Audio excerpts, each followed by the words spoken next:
আসসালামু আলাইকুম ছোট্ট বন্ধুরা, কেমন আছো তোমরা সবাই? আজ আমরা শুনবো বাংলা রূপকথার এক খুব সুন্দর একটি গল্প, রাজপুত্র ডালিম কুমার ও রাজকন্যা কঙ্কাবতীর কথা। তো লেটস গো, আমরা শুরু করি। তোমাদের বাংলা বইয়ের পাঠ 4-এ আছে, দেখো, ডালিম কুমার ও কঙ্কাবতী।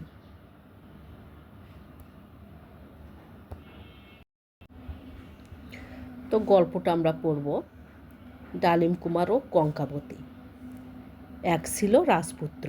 এই যে রাজপুত্র, রাজপুত্র তো তোমরা জানো যে রাজার ছেলে, রাজার পুত্রকে রাজপুত্র বলে। তার নাম কি ছিল? ডালিম কুমার। তো এই ডালিম কুমারের ছিল, তার এক ছিল পঙ্খিরাজ ঘোড়া। ঘোড়ায় চড়ে সে দেশ বিদেশে ঘুরে বেড়াতো। পঙ্খিরাজ ঘোড়া অর্থাৎ রূপকথার এক ঘোড়ার নাম পঙ্খিরাজ ঘোড়া, যে ঘোড়া উঠতে পারে। তো একবার সেই রাজপুত্র একবার ঘুরতে ঘুরতে ওয়াসিনপুরে চলে এলো।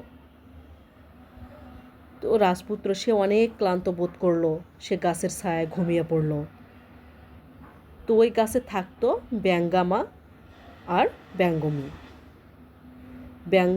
তারা কথা বলছিল। ব্যঙ্গমা আর ব্যঙ্গমী হচ্ছে দুইটা পাখির নাম।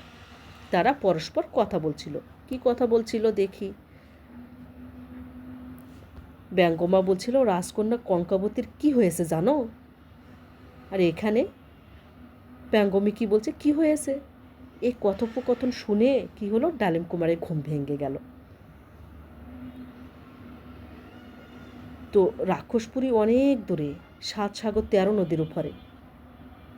ব্যঙ্গমা বলছে সে এখন রাক্ষসপুরীতে বন্দী। কি সর্বনাশ! ডালিম কুমার একথা শুনে যে কঙ্কাবতীকে বাঁচাতে হবে, ডালিম কুমার 7 সাগর 13 নদী পার হলো এবং এই 7 সমুদ্র 13 নদী পার হয়ে রাজকুমার কি হলো, রাক্ষসপুরীতে পৌঁছালো। তারপর রাক্ষসপুরীতে পৌঁছালো। এখন রাক্ষসপুরীতে পৌঁছানোর পর দেখে তখন রাজকন্যা কঙ্কাবতী সোনার পালঙ্কে ঘুমিয়ে আছে। কিছুতেই তার ঘুম ভাঙে না। পালঙ্ক মানে তো তোমরা বোঝো, পালঙ্ক অর্থ কি? খাট। রাজকন্যা কঙ্কাবতী কোথায় আছে? সোনার খাটে ঘুমিয়ে আছে, কিছুতে তার ঘুম ভাঙছে না। ডালিম কুমার দেখতে পেল কঙ্কাবতীর মাথার কাছে রূপার কাঠি, একটা কাঠি, মাথার কাছে একটা রূপার কাঠি আর পায়ের কাছে সোনার কাঠি।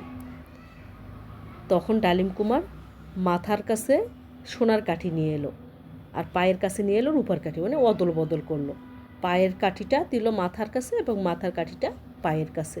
অমনি কঙ্কাবতী জেগে উঠল। কঙ্কাবতী জেগে উঠে কি বললো, যে কি সর্বনাশ, এক্ষুনি তো রাক্ষস চলে আসবে। আর ঠিক তখনই হাও মাও খাও, ঠিক তখনই রাক্ষস ঘরে ঢুকলো। সাথে সাথে ডালিম কুমার তরবারি বের করলো। তরবারি, রাজকুমারের তরবারি। তরবারি কি? একটা অস্ত্র। কঙ্কাবতী বলল, রাক্ষসের প্রাণ আছে একটা টিনের কোটার ভিতর, আর এভাবে রাক্ষস মারা যাবে না তরবারি দিয়ে। ডালিম কুমার জানে না সেই কৌটা কোথায়। ফলে কঙ্কাবতী ছিল অনেক সাহস। কঙ্কাবতী কি বলল, যে তোমার তরবারি আমার কাছে দাও।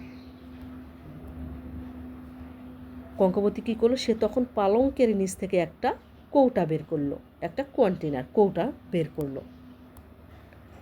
কৌটা খুলতে বেরিয়ে হলো একটা ভ্রমর। ভ্রমর তোমরা চেনো, মৌমাছির মতো। তখন কঙ্কাবতী তরবারি দিয়ে ভ্রমরটাকে কেটে ফেললো। কীভাবে? ঘ্যাসাং করে কেটে ফেললো।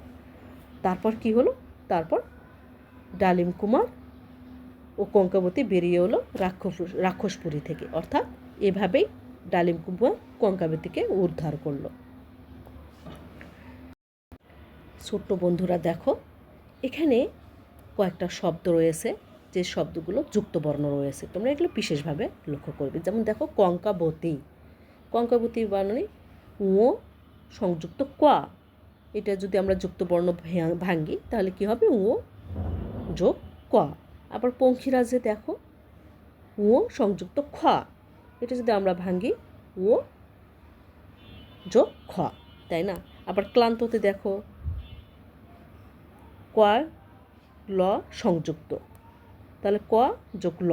আবার দন্ত ন সংযুক্ত ত, দন্ত ন যোগ ত মিলে হয় দন্ত ন সংযুক্ত ত।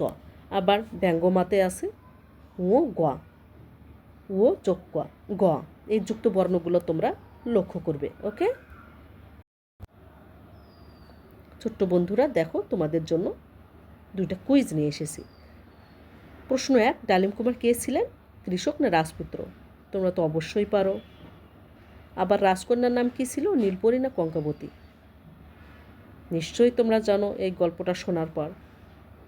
এই কুইজ দুটার উত্তর সুন্দরভাবে লিখে বাবা মাকে জানাবে অথবা আমার কমেন্ট বক্সে দিবে।